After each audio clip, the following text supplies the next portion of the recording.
Iya, selamat malam Bapak Ibu serta saudara-saudara sekalian. Selamat berjumpa kembali di dalam acara GW Jawab. Kita akan membahas mengenai karunia-karunia roh. Ini saya sebut dengan sebuah pemahaman dasar mengenai karunia-karunia roh. Sebuah pemahaman dasar mengenai karunia-karunia roh. Saya awali dengan pernyataan dari seorang tokoh GCA namanya Frank Boyd. Dia mengatakan seperti ini, karunia-karunia roh itu harus secara jelas didefinisikan dan dikelompokkan. Jika tidak demikian, tujuan pemberiannya tidak akan dapat ditangkap dengan jelas.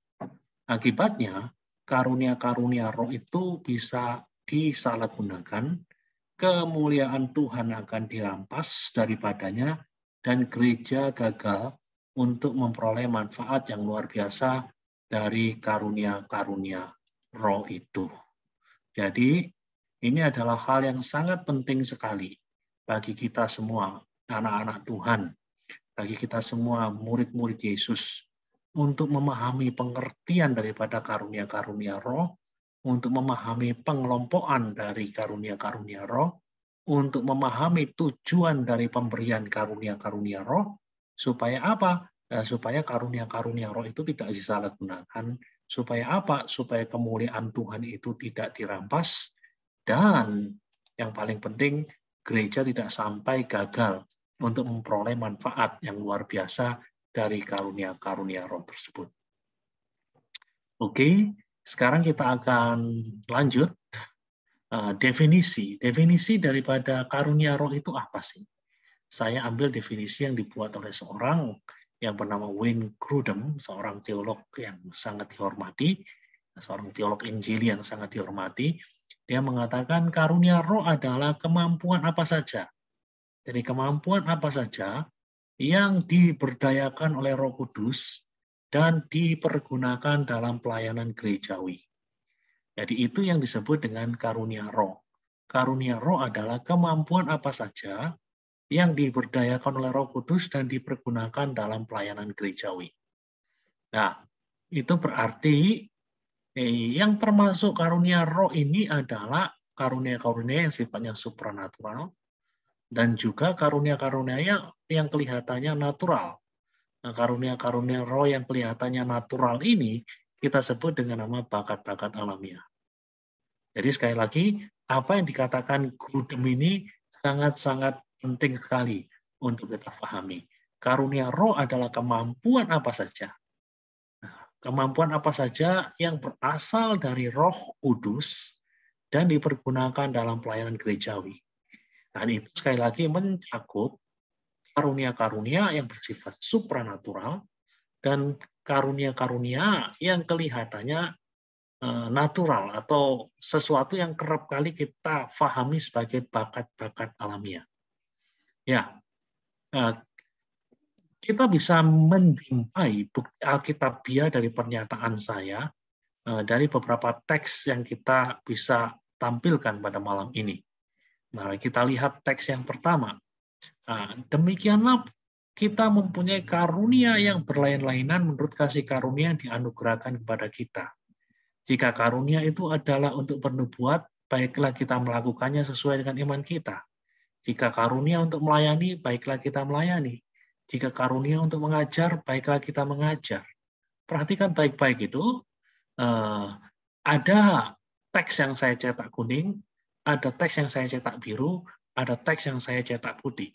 Perhatikan, yang biru itu adalah karunia yang punya nuansa supranatural.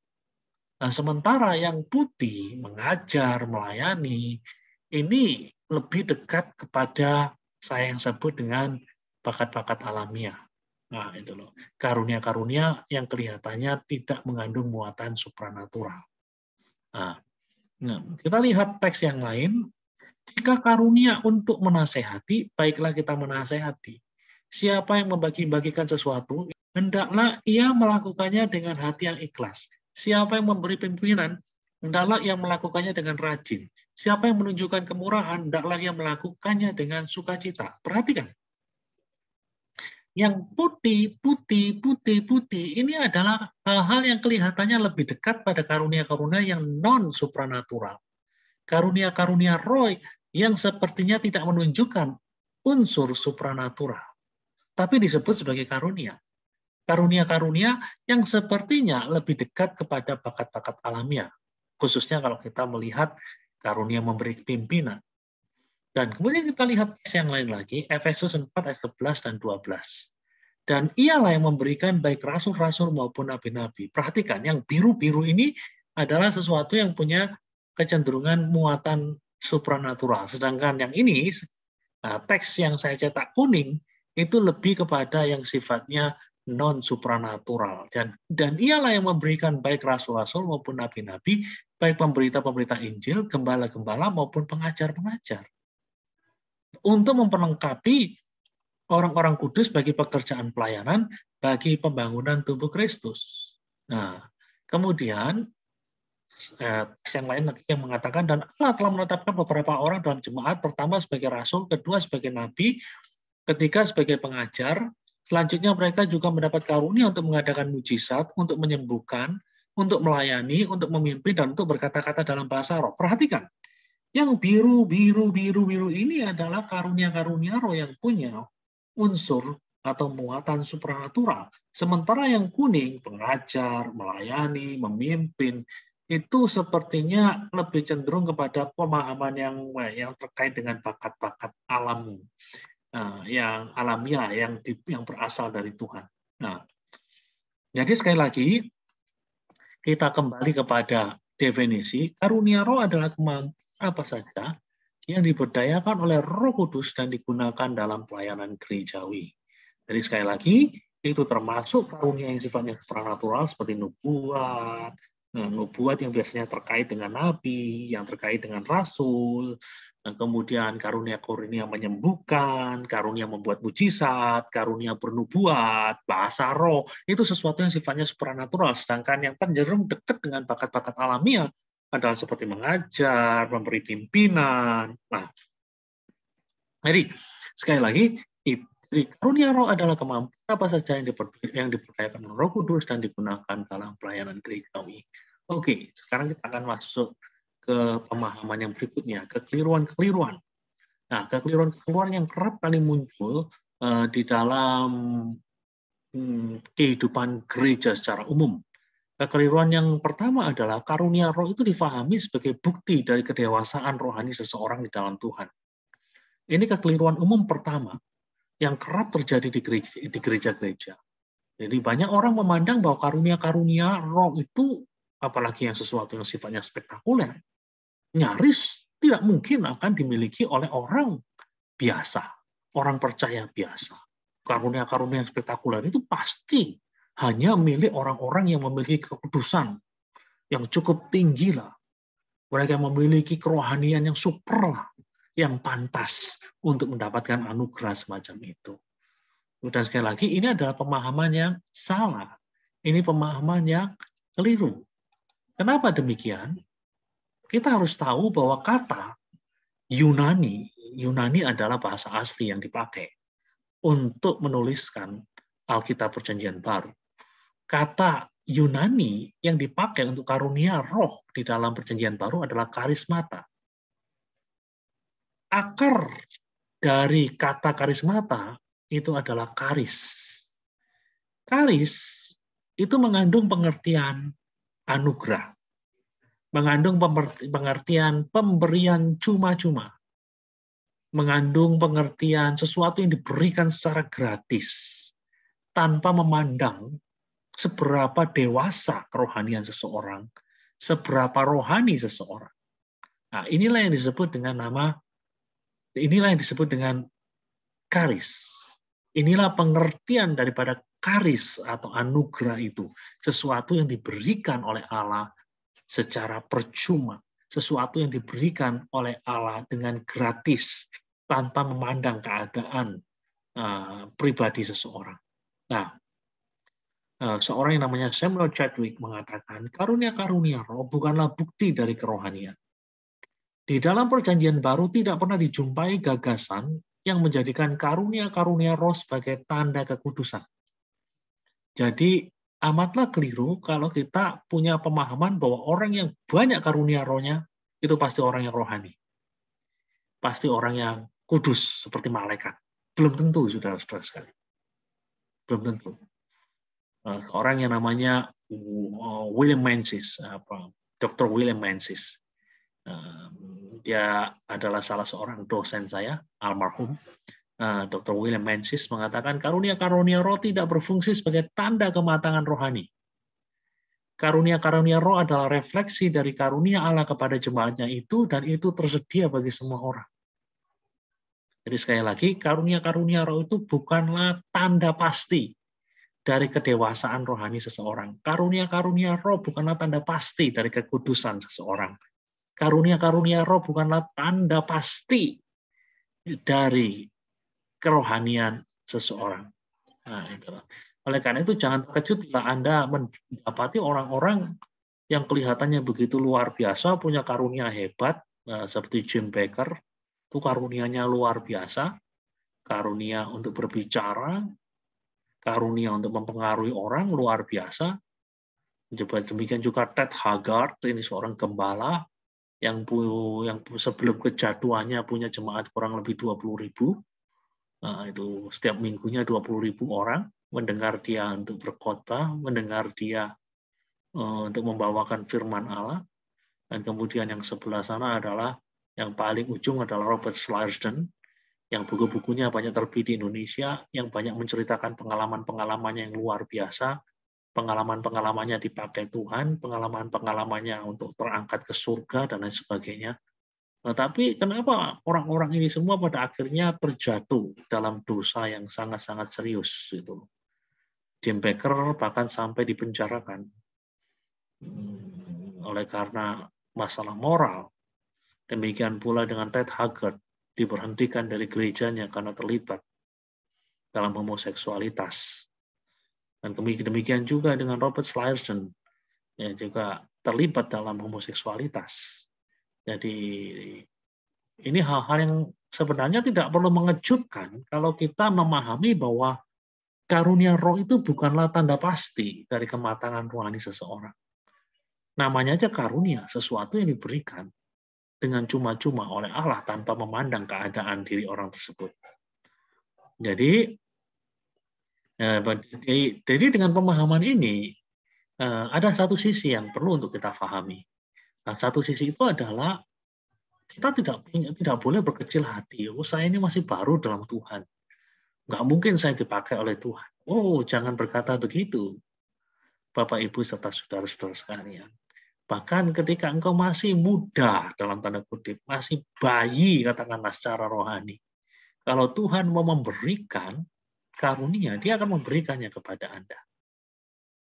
Nah, itu. Jadi ini hal yang penting. Jadi jangan pernah berpikir aku ini masih baru kenal Tuhan 1-2 bulan. Nggak mungkin dipakai Tuhan.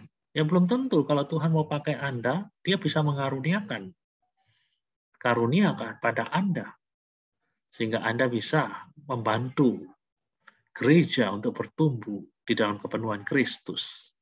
Jadi sekali lagi, saudara-saudara sekalian, ini hal yang sangat-sangat penting sekali. Jadi pemahaman seperti ini mendorong kita untuk berhati-hati. Kadang-kadang orang memilih pemimpin itu bukan karena karakternya. Orang memilih pemimpin oleh karena karunianya hebat, cepat dipilih jadi pemimpin. Padahal dia belum matang secara rohani. Sehingga akhirnya muncul masalah-masalah yang tidak seharusnya muncul. Kalau Anda lihat di dalam surat-surat pastoral, surat-surat penggembalaan yang ditulis oleh Rasul Paulus, surat 1 Timotius, surat Titus, surat 2 Timotius, saudara akan melihat bahwa syarat-syarat dari pendiri jemaat itu siapa sekarang ya? Kalau pendiri jemaat itu sekarang itu gembala sidang. Serta syarat-syarat dari diaken. Siapa itu diaken ya? Diaken itu kalau sekarang sih majelis dan sebagainya. Nah, di sana dikatakan kalau saudara lihat itu syarat-syaratnya lebih banyak mengandung muatan moral ketimbang karunia. Satu-satunya karunia yang disebutkan di dalam kualifikasi atau persyaratan untuk diangkat menjadi penilik jemaat adalah bahwa dia harus cakap dalam mengajar. Itu aja satu tok, cakap dalam mengajar. Di sana tidak disebutkan, oh dia harus bisa membuat mujizat.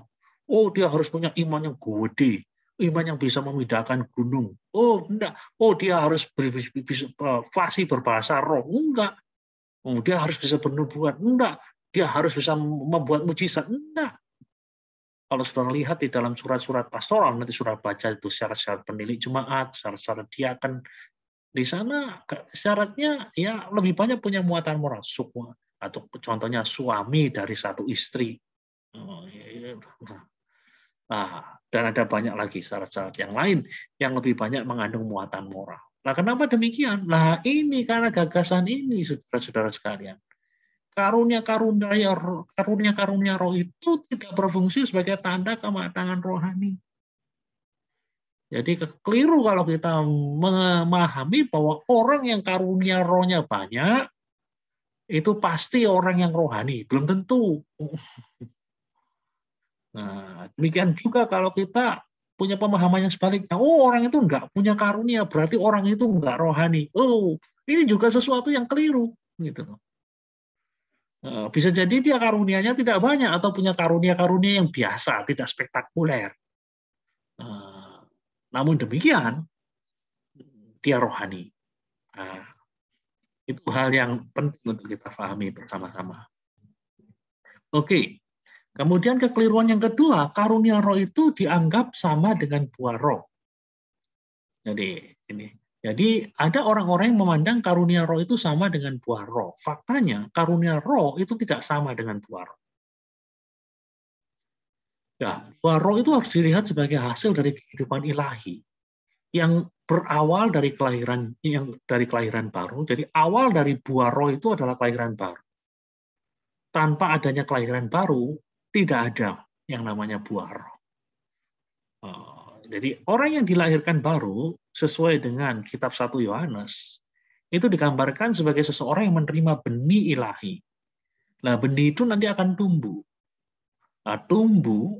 Nah, kalau kita bicara tumbuh, itu bicara mengenai proses pembentukan seseorang.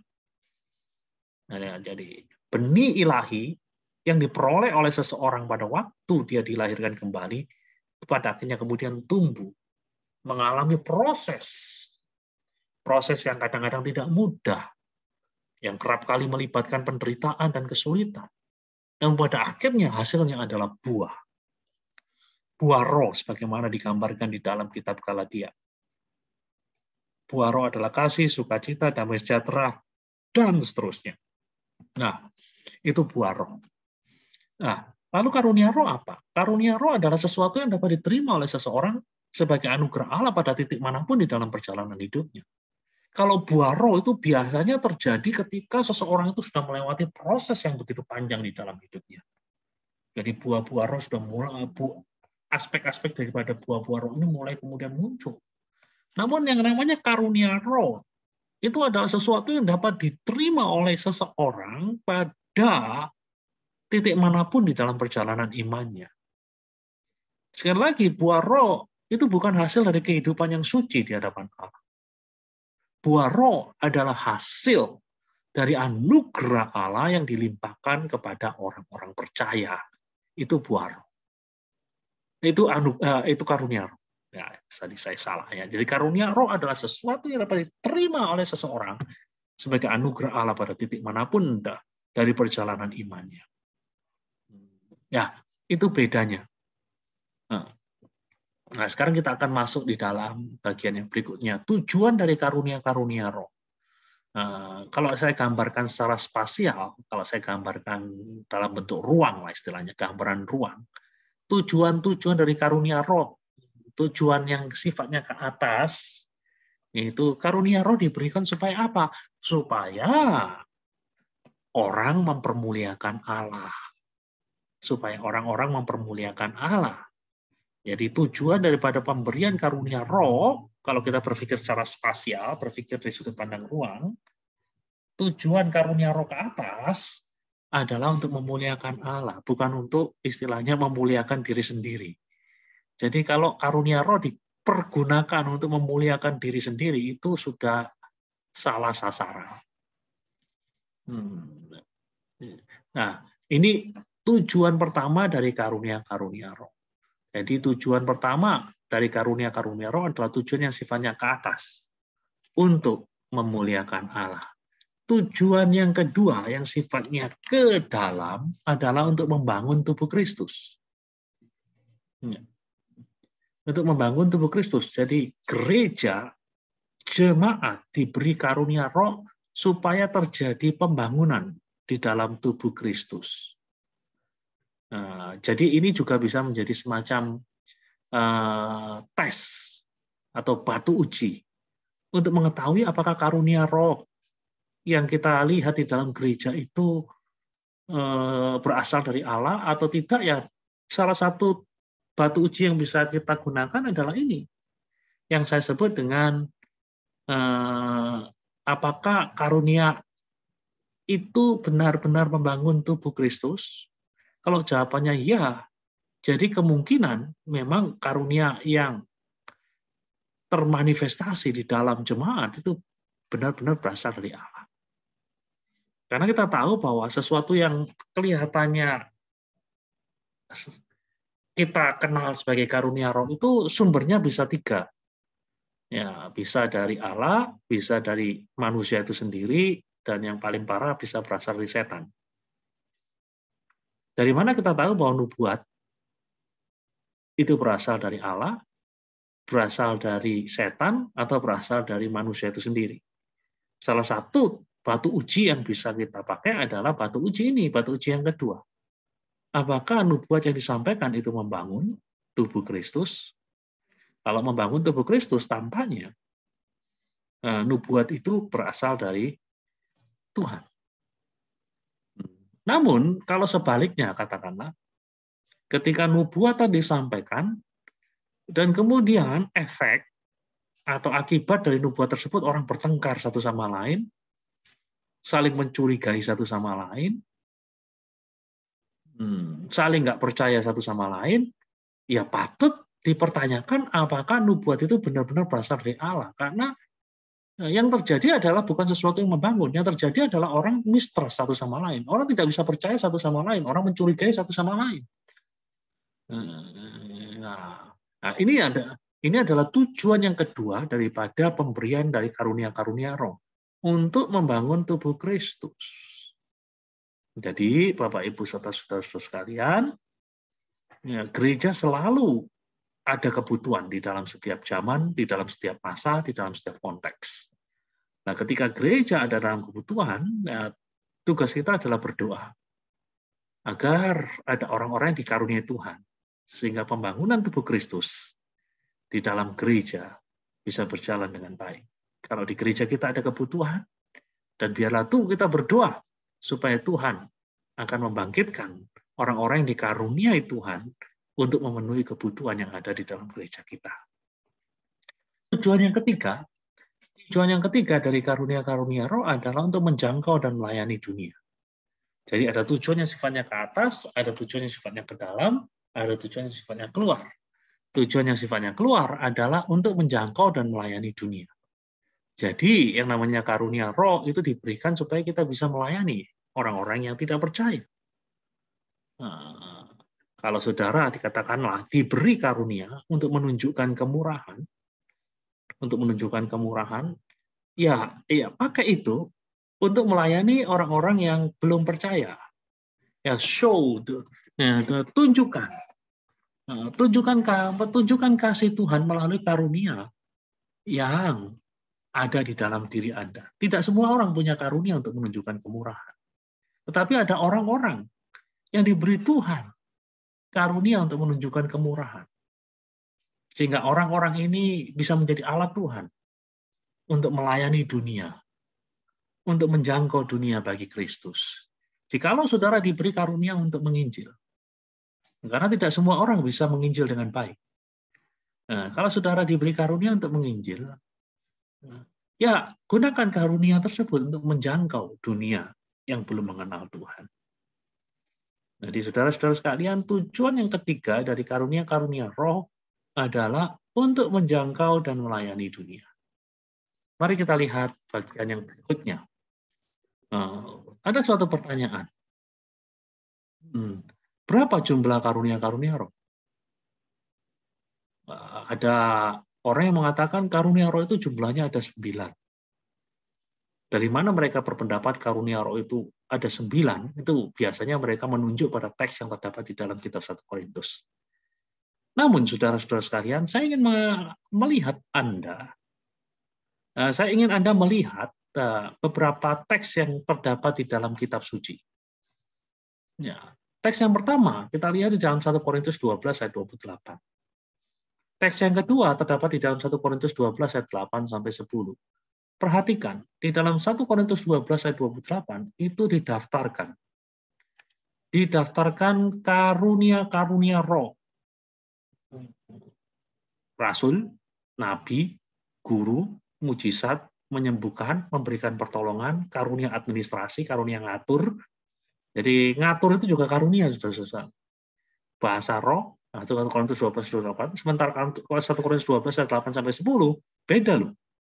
Kata-kata hikmat, kata-kata pengetahuan, iman, menyembuhkan, mujizat, nubuat, membedakan roh, bahasa roh, menafsirkan bahasa roh. Sudah lihat, beda. Beda. Biasanya yang dipakai orang sebagai jawaban terhadap pertanyaan berapa banyak karunia roh ini, 1 Korintus 12 ayat 8 sampai 10. Kalau sudah hitung kan 1, 2, 3, 4, 5, 6, 7, 8, 9. Hanya ini saja. Nah, padahal daftar daripada karunia roh itu bukan ini saja, tetapi ada ini, 1 Korintus 12 ayat 28, dan ada juga Roma 12 ayat 6 sampai 8. Kalau saudara baca di sana ada nubuat, ada melayani, ada mengajar, ada memberikan dorongan, ada memberikan pertolongan, ada memimpin, ada yang menunjukkan kemurahan. Dan bukan itu saja, bukan hanya Roma, Efesus pun ada. Efesus menyebut rasul, nabi, penginjil, gembala, pengajar. Dan bukan hanya Efesus, di dalam 1 Petrus pun ada daftar yang lain lagi. 1 Petrus 4 ayat 11 menuliskan kata-kata semacam ini. Nah, siapapun yang berkata-kata, siapapun yang melayani.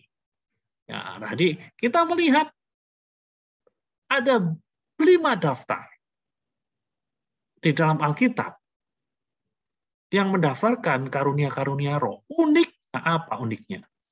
Kalau kita melakukan observasi, kalau kita melakukan pengamatan, tidak ada satupun yang identik. Semuanya beda.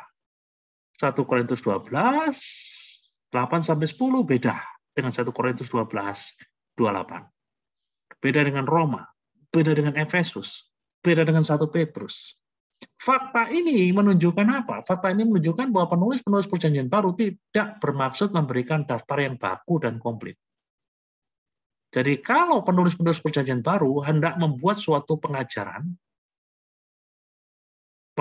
yang sifatnya standar, jumlah yang baku, pasti di dalam 5 kitab itu dia akan mendaftarkan karunia yang sama. Kalau 9 ya 9-nya sama semua. Tapi yang kita lihat tadi di dalam 5 buah kitab, atau bukan 5 buah kitab, di dalam 5 buah perikop, di dalam 4 buah kitab, kita melihat daftar yang berbeda satu sama lain. Jadi kesimpulan kita apa? Jadi apa yang tertulis di dalam teks-teks yang tadi kita lihat, itu hanyalah sekedar sampel atau contoh. Contoh dari karunia-karunia roh. Jadi kalau ditanya berapa banyak, kita tidak tahu berapa banyak. Karena yang ditampilkan hanya contoh saja. Yang ditampilkan hanya contoh saja, gitu. Itu berarti karena sifatnya sampel itu kan cuplikan dari sesuatu yang jauh lebih besar.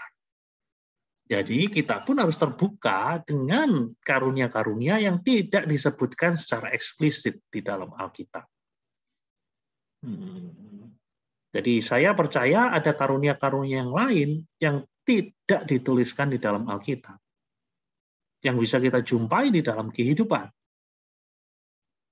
Karena yang kita lihat di dalam Alkitab hanyalah sekedar sampel. bukan suatu daftar baku dan standar gitu. Nah, contoh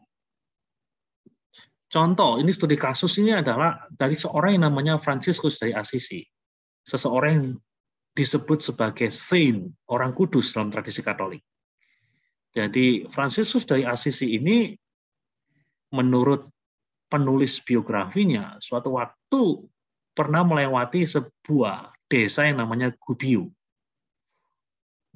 Dan konon di desa tersebut orang-orang kampung, orang-orang desa tersebut merasa ketakutan untuk keluar dari rumahnya. Oleh karena apa? Oleh karena ada serigala besar yang kerap kali menteror mereka, yang kerap kali mencuri ternak mereka, yang kerap kali juga melukai mereka. Jadi orang-orang kampung, khususnya yang memiliki anak-anak, merasa kehidupan mereka tidak tentram, kehidupan mereka terancam oleh teror yang hebat ini. Dari serigala yang disebut dengan serigala dari Gubbio ini. Dan suatu waktu, Fransiskus dari Assisi melewati desa tersebut.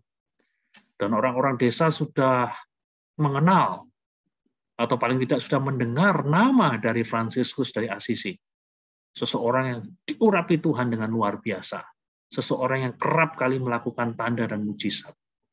Ketika Fransiskus dari Assisi melewati desa Gubbio tersebut, penduduk Gubbio minta tolong. Tolonglah Pak.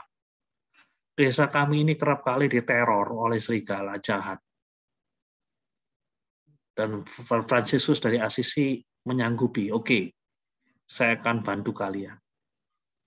Apa yang dilakukan oleh Fransiskus? Dia tidak membawa parang, dia tidak membawa pedang, dia tidak membawa tombak, dia tidak membawa katakanlah anak buah yang begitu banyak untuk menyerbu sarang serigala tersebut, tidak. Tapi dia datangi sarang serigala itu sendirian dan kemudian dia berbicara dengan serigala tersebut. Dan konon serigala tersebut mendengar baik-baik dan mereka sepertinya bisa bercakap-cakap. Layaknya dua pribadi yang saling mengerti satu sama lain. Fransiskus mengatakan, serigala dari Gubbio, saya ingin kamu menghentikan teror terhadap penduduk yang ada di sini. Dan serigala tersebut sepertinya memahami, mengerti apa yang dimaksudkan oleh Fransiskus dari Assisi. Dan sebagai gantinya, Fransiskus mengatakan, tiap kali kamu lapar, kamu masuk aja ke desa. Kalau kamu masuk ke desa, saya minta nanti orang-orang desa akan menyediakan makanan bagi kamu. Nah, semenjak pertemuan dengan serigala dari Gubbio itu, yang dijumpai oleh masyarakat desa di Gubbio bukanlah serigala ganas, yang dulu pernah menteror mereka. Namun serigala besar yang kadang-kadang muncul di desa mereka, menghampiri mereka seperti seekor anjing yang jinak.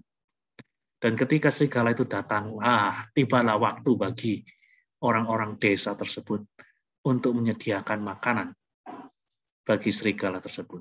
Nah, kok karunia seperti ini, karunia apa ya? Kalau kita lihat di dalam kitab suci nggak ada nih.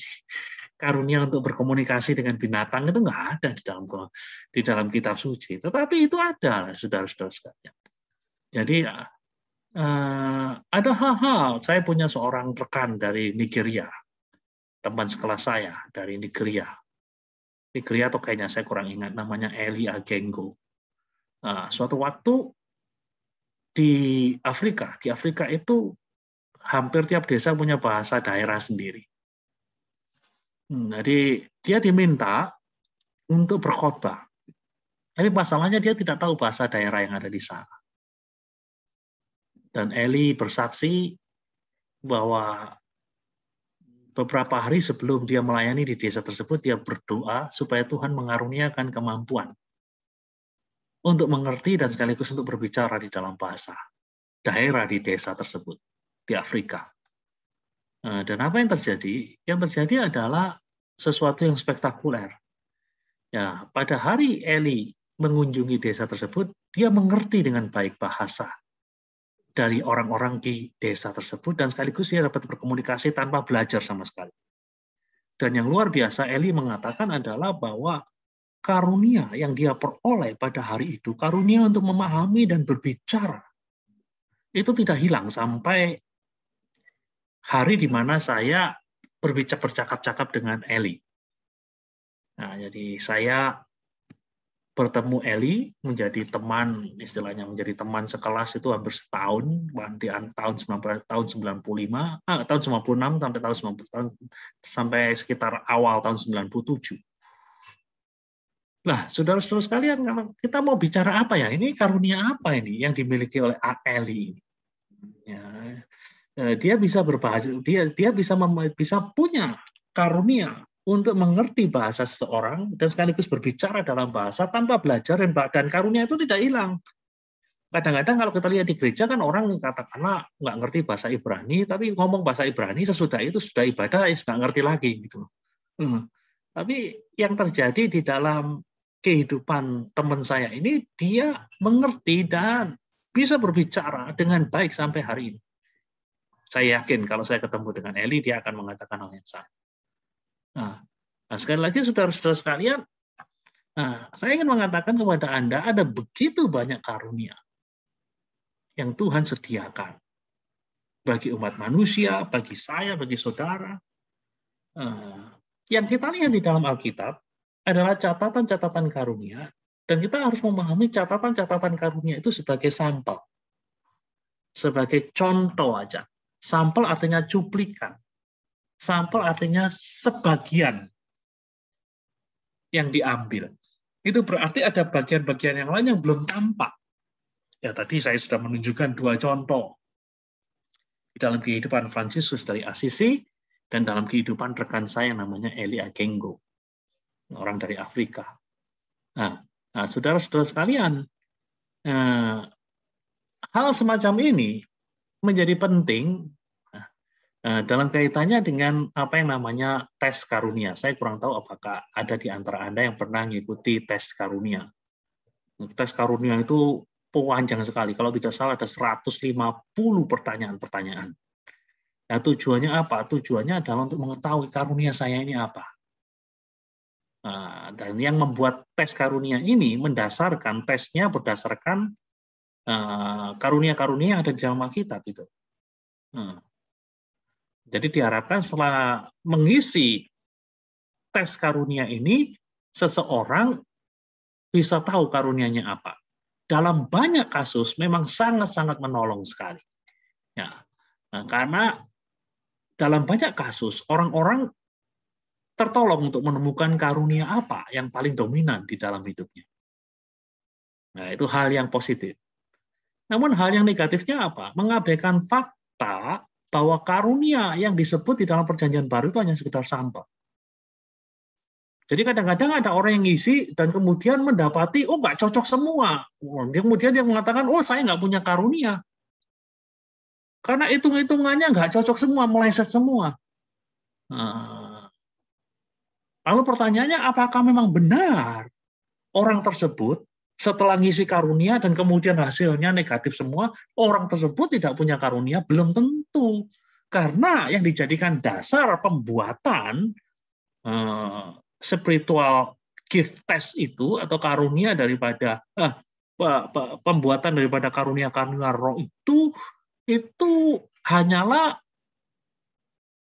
karunia-karunia yang ditulis di dalam Alkitab. Padahal kita tahu bahwa itu hanya sampel.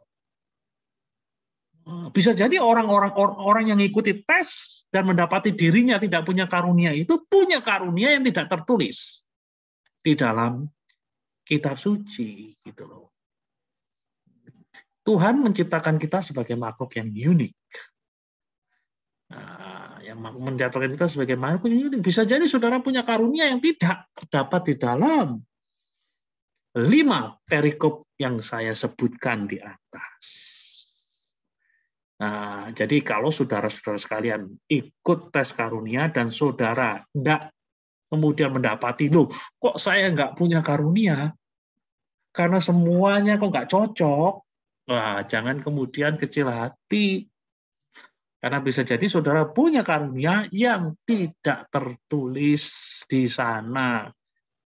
Saudara punya karunia di luar kategori yang dijadikan dasar pembuatan tes-tes karunia.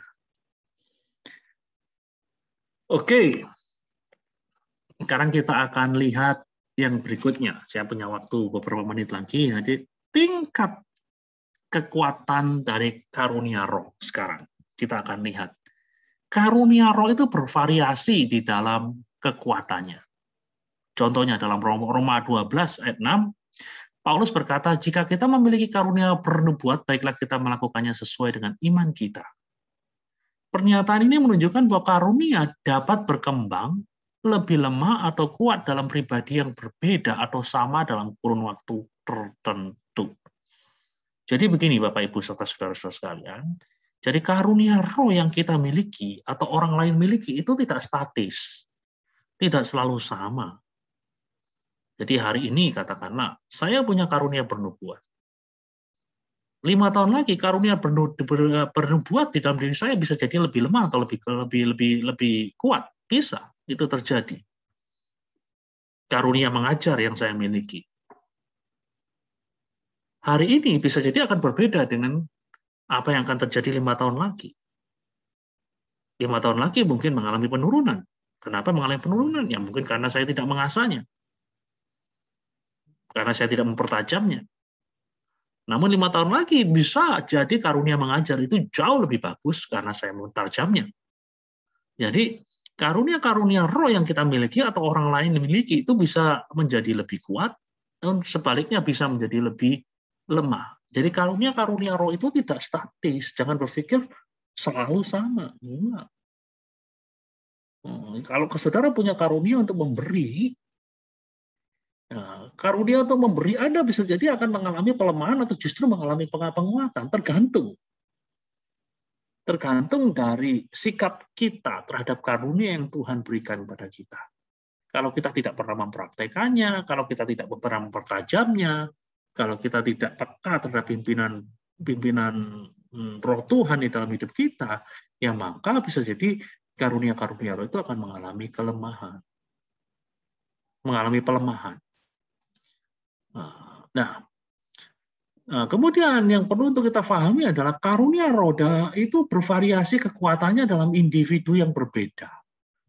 Jadi 2 orang boleh jadi memiliki karunia untuk menyanyi. Karunia untuk menyanyinya sama, tetapi ya, seseorang punya karunia menyanyi yang lebih baik daripada orang yang lain. Itu bisa terjadi. Seseorang sama-sama memiliki karunia nubuat.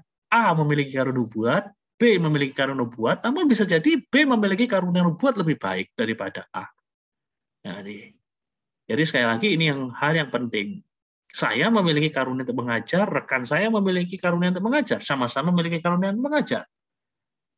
Tapi bisa jadi dia memiliki karunia yang jauh lebih baik daripada apa yang saya miliki. Jadi karunia roh itu bervariasi kekuatannya di dalam individu yang berbeda. Jadi karunia roh itu bisa bervariasi kekuatannya di dalam individu yang sama. Di dalam individu yang sama, seperti yang saya katakan tadi, karunia roh itu kekuatannya bisa berbeda-beda. Seperti yang saya katakan tadi, karunia saya mengajar hari ini bisa jadi berbeda dengan karunia saya mengajar 5 tahun lagi. Ada banyak faktor yang menyebabkan. Jadi bisa bervariasi kekuatannya di dalam individu yang sama. Nah, kemudian durasinya. Durasi dari karunia-karunia roh itu bagaimana? Kalau kita bicara mengenai durasi itu sampai berapa lama sih seseorang itu memiliki karunia roh? Nah, di sini jawabannya adalah ada karunia-karunia yang lebih permanen. Karunia-karunia yang lebih permanen maksudnya yang bisa tinggal tetap lebih lama, lebih stabil di dalam kehidupan seseorang, contohnya melayani, mengajar, memberikan dorongan, memberikan pertolongan, memberikan pimpinan, memberikan kemurahan, karunia administrasi, itu lebih cenderung stabil, lebih cenderung dalam tanda kutip permanen di dalam kehidupan seseorang. Kalau dia punya karunia mengajar, hari ini dia mengajar dengan baik, ya besok dia kemungkinan besar masih bisa mengajar dengan baik gitu. Nah, tapi ada karunia-karunia yang sifatnya spontan dan temporer. Spontan maksudnya tidak bisa muncul sewaktu-waktu. Beda dengan ini, melayani ini bisa muncul sewaktu-waktu. Kita mau melayani, kita akan melayani. Kita mau mengajar, kita bisa mengajar. Tetapi kalau katakanlah karunia yang seperti ini, spontan dan temporer, katakanlah karunia mujizat. Hari ini Anda mau membuat mujizat, belum tentu Anda bisa melakukan mujizat. Tidak ada jaminan Anda mendoakan orang lumpuh itu akan bangkit dari kelumpuhannya. Orang buta langsung melihat, tidak ada jaminan seperti itu. Ada waktu-waktu tertentu, katakanlah atas kehendaknya, Tuhan mengizinkan hal itu terjadi. Anda mendoakan orang lumpuh berdoa, orang lumpuh itu berjalan, orang buta melihat. Jadi kalau kita berbicara mengenai durasi karunia-karunia roh, ada yang sifatnya lebih permanen, ada yang sifatnya spontan dan temporer. Spontan artinya yang muncul tidak bisa muncul sewaktu-waktu, muncul pada waktu-waktu tertentu. Dan temporer itu maksudnya tidak seterusnya. Beda dengan mengajar ini. Mengajar ini lebih cenderung bisa lebih berjalan dalam kurun waktu yang lebih lama gitu. Oke. Nah, jadi kalau kita berbicara mengenai yang spontan dan temporer seperti kata-kata hikmat, kata-kata pengetahuan, iman, kesembuhan, mujizat, nubuat, membedakan roh, bahasa roh, menafsirkan bahasa roh, itu umumnya diberikan oleh Roh Kudus untuk menjawab kebutuhan yang muncul. Biasanya ada kebutuhan yang muncul dan Roh Kudus memberikan karunia itu. Contohnya sebelum terjadinya kerusuhan di Ambon tahun 1999, Gereja Sidang Jemaat Allah punya sekolah Alkitab yang ada di jalan, salah satu jalan utama. Nah, disitulah sebelum terjadinya kerusuhan yang telah menewaskan banyak orang itu, Tuhan memberikan karunia nubuat. Tuhan memberikan karunia penglihatan untuk menyiapkan orang-orang di sekolah Alkitab kita yang ada di daerah KTKT. Sehingga mereka bisa membuat antisipasi terhadap sesuatu yang akan terjadi. Jadi diberikan oleh Roh Kudus untuk menjawab kebutuhan yang muncul. Tidak diperoleh melalui belajar atau usaha pribadi. Nubuat itu nggak bisa dipelajari. Bahasa roh itu tidak bisa dipelajari. Yang bisa dilakukan adalah diminta dan didoakan. Jadi kalau Anda diajari, ayo tak ajari bernubuat, itu ngawur. Nubuat kok diajari. Nah itu loh. Kalau ada orang mengatakan, ayo les dengan saya. Les apa? Les bahasa roh. Itu juga ngawur. Nah, ya, itu jadi mereka yang tidak memiliki pemahaman yang baik. Jadi namanya nubuat, namanya bahasa roh, dan lain sebagainya tidak bisa dipelajari. Dan yang perlu kita pahami bahwa hal-hal tersebut pun tidak diperoleh seseorang oleh karena orang tersebut itu punya tingkat kerohanian yang super atau katakanlah begitu. Belum tentu seperti yang kita lihat sudah kita bahas di bagian awal tadi. Karunia roh itu bukanlah tanda dari kematangan rohani seseorang. Nah, bagian yang terakhir, menemukan karunia roh Anda. Bagaimana kita bisa menemukan karunia roh kita? Yang pertama ya kita harus belajar untuk melayani. Kalau Anda tidak mau melayani, ya gimana Anda bisa tahu karuniamu? Gitu. Jadi pertama mulai melayani, dan kemudian bereksperimen dengan berbagai bentuk pelayanan yang berbeda-beda. Kalau nggak bisa nyanyi, kalau saya ingin nyanyi, ya jangan. Kalau suaramu nggak karu-karuan, ya jangan kemudian memaksakan diri untuk nyanyi. Itu bukan karuniamu. Lebih baik cari karunia yang lain. Kita bisa bereksperimen. Bereksperimen itu maksudnya mencoba. Kita pengen tahu, apakah saya punya karunia menyanyi?